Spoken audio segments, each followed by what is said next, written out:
is Robbie with Cooking with Busy Bee, and today we will be making some smothered pork chops. I have here in my pot 4 tablespoons of butter we have getting melted. I've already washed and seasoned my pork chops with a half a teaspoon of salt, black pepper, garlic powder, accent, and I've dusted them lightly with flour. And I've already chopped up 1 white onion, 1 stick of celery, and some fresh thyme. Let's get buzzing, guys. Alright, we have our first set of pork chops in the pot browning, and I'm gonna, that's been cooking about 5 minutes. We're gonna do about 5 minutes on each side. And then once they're brown, it's beautiful. We're gonna set it off in the bowl on the side.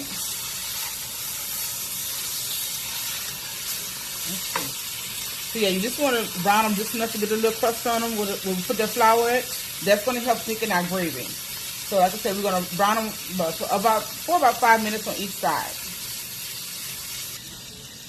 Okay, we've browned all of our pork chops and set them off to the side. I've added another 2 tablespoons of butter to our pot. No need to wash it. All of that goodness in the bottom, we want to preserve all of that. And next we're going to add in our onions, celery, and fresh thyme.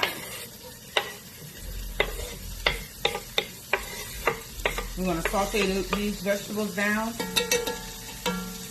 probably about 5 to 7 minutes, or at least until they're tender and translucent.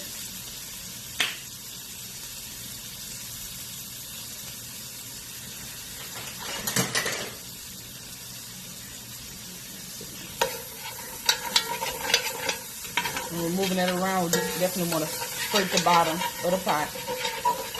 And if it needs to come up some, what you can do is just add a little cold water, and it's going to break all of that flavor from the bottom of your pot up. And that's going to make for a richer gravy, guys.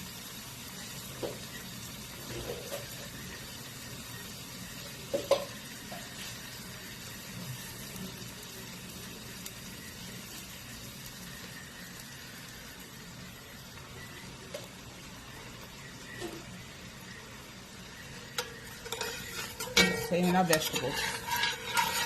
And if you don't like vegetables and don't particularly care for onions, you can absolutely leave them out. I think I shared before with my family doesn't like onions in the vegetables, so I cut them real fine, real small, and I saute them down. So by the time we get finished adding in our meat and our gravy to the pot and cooking it for a while, you won't even be able to tell that there's any in here. Alright, our veggies have been cooking now for about 5 minutes or so. We still want to let them go a little bit longer. Now it's time to add about 1 tablespoon of minced garlic.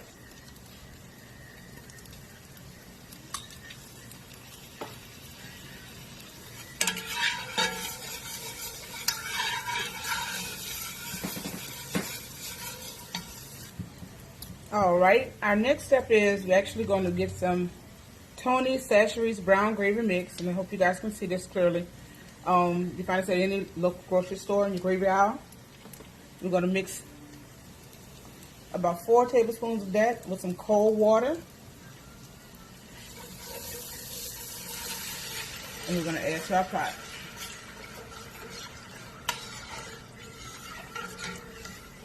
I know some of you may say that's cheating, that's not real gravy, but guess what? It's real gravy in this house today, because that's what we're having.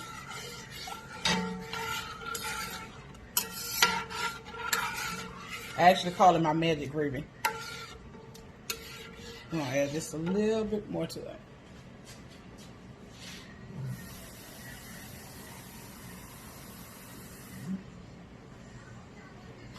You can't go wrong with this, guys. It's going to make your gravy taste much flavorful. I've got a recipe called How to Make Gravy from the Stay-at-Home Chef.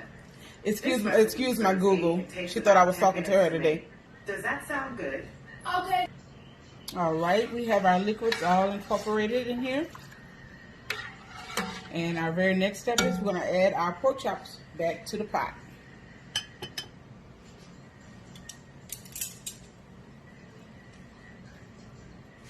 And remember, we browned them just a while ago. We browned them on each side. Now we're going to finish cooking them the rest of the way.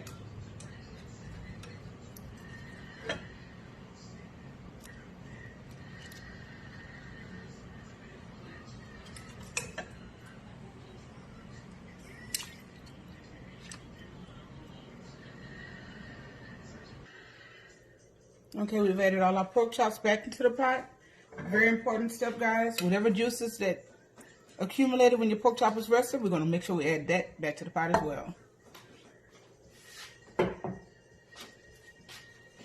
And this looks delicious. So we will cover, put our fire on a medium-high heat, and we're going to let these cook for about 2 hours. When we come back, we'll have us some nice, juicy, succulent, smothered pork chops. Welcome back. We have been cooking our pork chops for about 2.5 hours. And I did them about 2.5 hours because they're so thick. To make sure they're done all the way through and tender.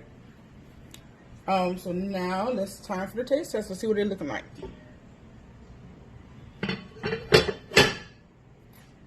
Oh yeah, they're beautiful. The gravy's cooked down, nice and thick. And while that was cooking, guys, I went ahead and I made a little mashed potatoes. We're gonna put some of that gravy right on top of the mashed potatoes and a little piece of pork chop.